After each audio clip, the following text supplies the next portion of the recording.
Welcome back to Wake Up America. So federal workers are bracing for more missed paychecks as the government shutdown stretches nearly a month long now. Yeah, and as a result, America's largest federal workers union is now demanding Democrats and Republicans end the standoff immediately. Joining us now, member of the House Appropriations Committee, Montana Republican Congressman Ryan Zinke. So let's start with the federal union. They are basically calling for both sides to find a way to reopen the government, but it's actually the Democrats who have to find a way to reopen the government. And that's the Democrat base, government workers who are now not getting their paycheck. Do you think this is going to make a difference and move this ball forward? Well, I think it will make a difference. But, as a former Navy SEAL, I can tell you this is a really bad idea executed. Shutting down the government is always a bad idea. It costs $400 million a day. What it ends up hurting are the people that just, need a little help sometimes, or WIC, or one of the SNAP programs, or loans.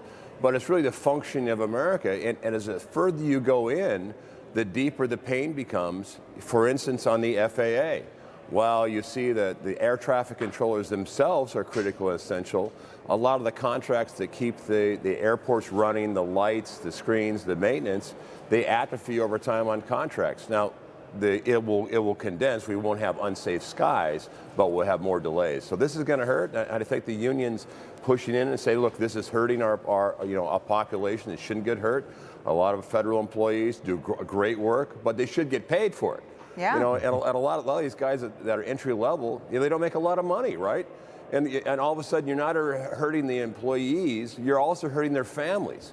So let's stop the nonsense and get back to work. This is not about health care, by the way. This is just about a protest. Yeah, no, that's a good point. And I know that obviously you served as Secretary of Interior in Trump's first term. So how long can a department like that go without funding? You mentioned all the other aspects here, people in America that just aren't getting paid right now. How long can this last? Well, you're right. Now, I was secretary during the longest shutdown. And again, you can sustain it. And the president, there's some objections that he actually paid the troops. But, no one criticized that because that's the right thing to do. But the further you go on, the less latitude he has to pay. Those accounts, in research development will atrophy out. And the contingency funds will continue to get smaller and smaller, and it will start hurting America. And look, the economy's not great. Look what the president is doing. He's out there peace dealing, making deals overseas, trade deals. But on the backside, this is a drain on the economy. And so it's a distraction. But to me, Congress, we need to do our job. We need to appropriate. Just do our job, get back to work. If you want to talk about health care, you want to talk about economy, talk about, the borders, this is the forum to do it. It's called the United States Congress. You mentioned working Congress. Yeah.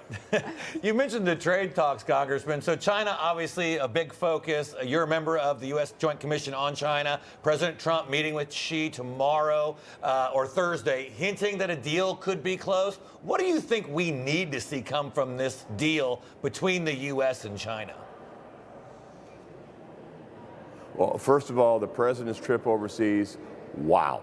So he has shored up allies. And look, we don't have to be an adversary to China. China doesn't have to be an adversary to us.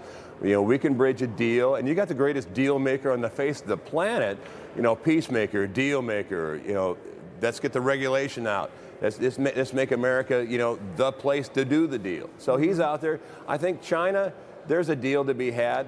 Look, again, I don't think we necessarily have to be an adversary to China. China doesn't have to be an adversary to us, but competition is good, free trade is good, and let's cut a deal to make sure the market is stabilized on both sides. Yeah, Yep. Yeah. All right, well, Congressman Ryan Zinke, always great to have you with us. Thank you.